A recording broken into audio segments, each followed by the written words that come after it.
Et bonjour les amis, nous voilà sur le troisième jour de l'Avent et on va parler de la Trinité ou de la tripartition, le 3. Bon, c'est au hasard que les sessions se font là pour les jours qui déroulent l'Avent. Je ne prévois pas forcément ce qui va se passer le lendemain et ça se déroule tout seul. Là j'avais envie de vous lire un message de conversation avec Dieu. Tome 1, j'en ai déjà parlé dans mes vidéos, je vous invite à le lire, c'est très intéressant comme dialogue. Donc c'est Neil Donald Walsh qui parle avec Dieu, en fait, dans un langage intérieur, et là il parle justement de la Trinité. J'avais envie de vous lire le passage. Alors, tu es un être triple, tu es un corps, un esprit et une âme. Tu pourrais également appeler ça le physique, le non-physique et le métaphysique. C'est la Sainte Trinité, et on lui a donné bien des noms. Ce que tu es, je le suis. Je me manifeste en tant que trois en un. Selon vos théologiens, on appelle ça le Père, le Fils et le Saint-Esprit. Les psychiatres, eux, appellent ça le conscient, le subconscient, le supraconscient. Les philosophes appellent ça le moi, non, le ça, le moi et le surmoi. La science appelle énergie, matière et antimatière. Les poètes parlent d'esprit, de cœur et d'âme.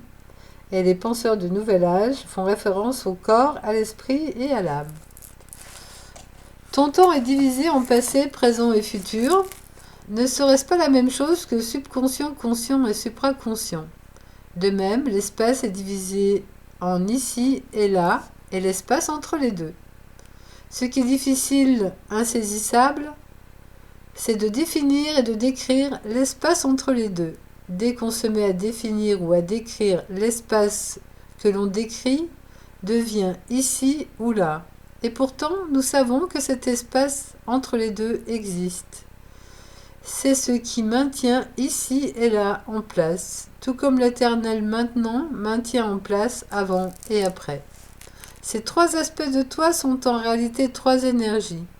Tu pourrais les appeler pensée, parole et action. Les trois mis ensemble produisent un résultat qui, dans ton langage et ta compréhension, s'appelle un sentiment ou une expérience. Ton âme est la somme de tous les sentiments que tu as jamais eus ou créés. Ta conscience de certains d'entre eux s'appelle ta mémoire. Lorsque tu as un souvenir, on dit que tu te rappelles. Ça veut dire remettre ensemble, ramener les parties. Lorsque tu rassembles toutes les parties de toi, tu te seras rappelé qui tu es vraiment. Le processus de création commence par la pensée, une idée, un concept, une visualisation.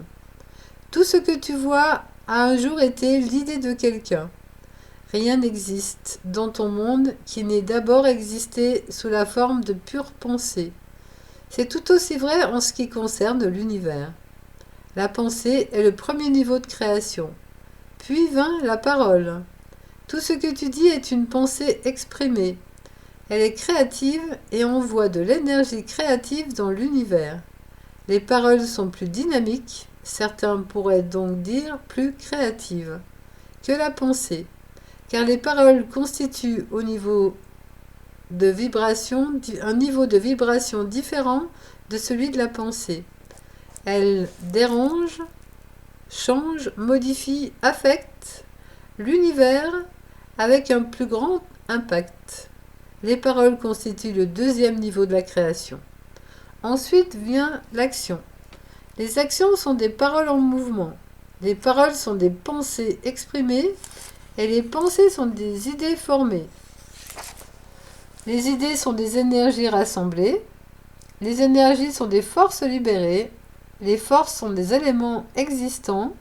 Les éléments sont des particules de Dieu, des portions du tout, l'étoffe de chaque chose.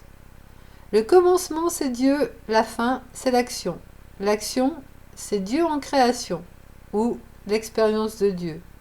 Tu ne te crois pas suffisamment bien ou suffisamment extraordinaire, pas suffisamment pur pour faire partie de Dieu, pour être un partenaire de Dieu. Tu nies depuis si longtemps qui tu es, que tu as oublié qui tu es. Cela n'est pas arrivé par coïncidence, ce n'est pas accidentel, tout cela fait partie du plan divin, car tu ne pourrais pas demander, créer ou faire expérience de qui tu es si tu l'es déjà. C'est d'abord nécessaire que tu libères, nies, oublies ton lien avec moi, afin d'en faire pleinement l'expérience en le créant entièrement, en le provoquant. Car ton plus grand souhait et mon plus grand désir est que tu fasses l'expérience de toi-même en tant que partie de moi que tu es.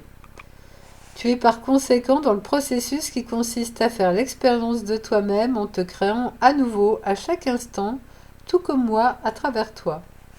Vois-tu ce partenariat? En saisis-tu les implications? C'est une sainte collaboration, véritablement une sainte communion. La vie va donc prendre son envol pour toi au moment où tu le choisiras, mais tu ne l'as pas encore choisi. Tu as retardé, prolongé, fait traîner, protesté, et à présent il est temps que tu provoques et produises ce que tu as promis. Pour ce faire, tu dois croire en la promesse et la vivre. Tu dois vivre la promesse de Dieu. La promesse de Dieu, c'est que tu sois son fils, sa progéniture, sa ressemblance, son égal. Ah, c'est ici que tu butes. Tu peux accepter son fils, sa ressemblance, mais tu recules devant l'idée de te faire appeler son égal. C'est trop pour que tu l'acceptes. Trop de grandeur, trop d'émerveillement, trop de responsabilité, car si tu es l'égal de Dieu, ça veut dire que tu n'es rien fait, c'est toi qui crée tout. Non, ça veut dire qu'il ne t'est rien fait, que c'est toi qui crée tout.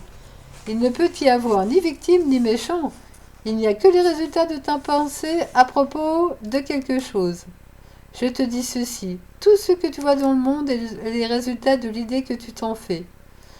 Veux-tu que ta vie prenne vraiment son envol? Alors change d'idée que tu t'en fais, que tu te fais de toi, pense, parle et agis comme le Dieu que tu es.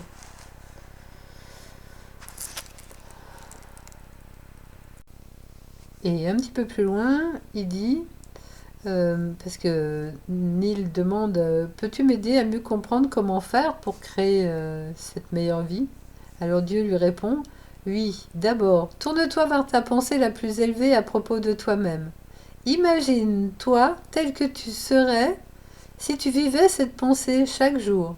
Imagine ce que tu penserais, ferais et dirais, et comment tu répondrais à ce que feraient et diraient les autres.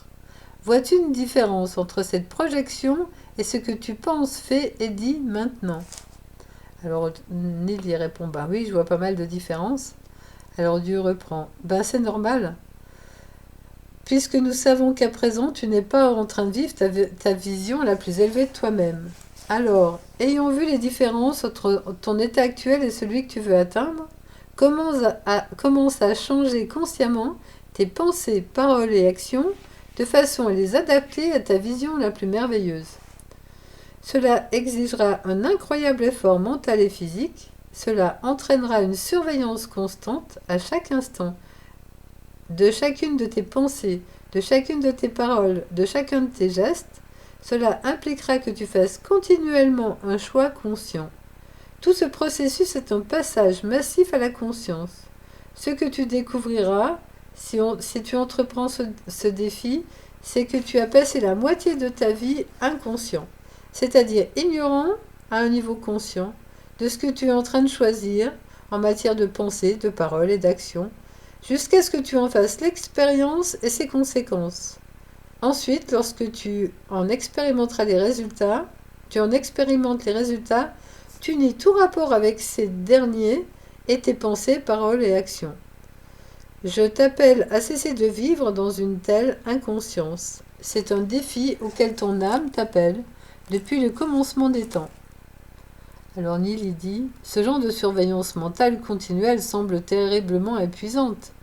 Et Dieu répond, elle le sera peut-être, jusqu'à ce qu'elle devienne une seconde nature. En fait, c'est ta seconde nature. Ta première nature est d'aimer inconditionnellement. Ta seconde nature est de choisir d'exprimer ta première nature, ta vraie nature, de façon consciente. Voilà, je vais m'arrêter là, mais vous pouvez aller à lire le chapitre ou l'écouter. Il doit y avoir des livres audio, il me semble aussi. Tout ça pour dire que on n'a pas forcément choisi la version la plus grande de soi-même. Et on n'est pas toujours conscient justement des pensées, paroles et actions qu'on mène. Il y a des domaines dans lesquels on va être super bon là-dedans. Et puis il y a d'autres domaines où on va être en faiblesse. Donc l'invitation aujourd'hui, c'est d'utiliser notre conscience pour choisir la version la plus élevée de nous-mêmes et d'essayer de l'exprimer de façon consciente en pensée, parole et action. Mais on était dans les dessins de forme et la forme qui me venait aussi par rapport à ce troisième jour, c'est la triangulaire, hein, le 3 du triangle. Souvent, on peut voir cette forme comme étant l'ancrage dans la matière. Excusez-moi, il y a le chien qui a failli faire du bruit, donc j'avais coupé pour ne pas vous faire sursauter comme dans une des vidéos. Donc amusez-vous à jouer avec les triangles. Peut-être choisissez un domaine qui semble moins réussi dans votre vie pour essayer d'incarner la version la meilleure de vous-même et jouer avec les formes en même temps. Et goûter à vos pensées, à vos paroles, à vos actions. L'action, en l'occurrence, là, c'est de faire du dessin de forme. Alors, c'est vrai que ça, si on le met à l'envers, on n'est pas tout à fait dans la même réalisation, parce que là on sent qu'il y a l'espèce de sol d'ancrage.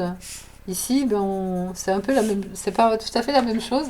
Donc, si vous voulez ancrer dans la matière, je vous invite plutôt à dessiner des triangles avec un socle bien solide. Et vous pouvez aussi le marcher, puisqu'on parle d'action, marcher aussi dans des triangles. On faisait ça dans un exercice une fois dans un séminaire, de marcher en triangle avec des pas qui font des triangles.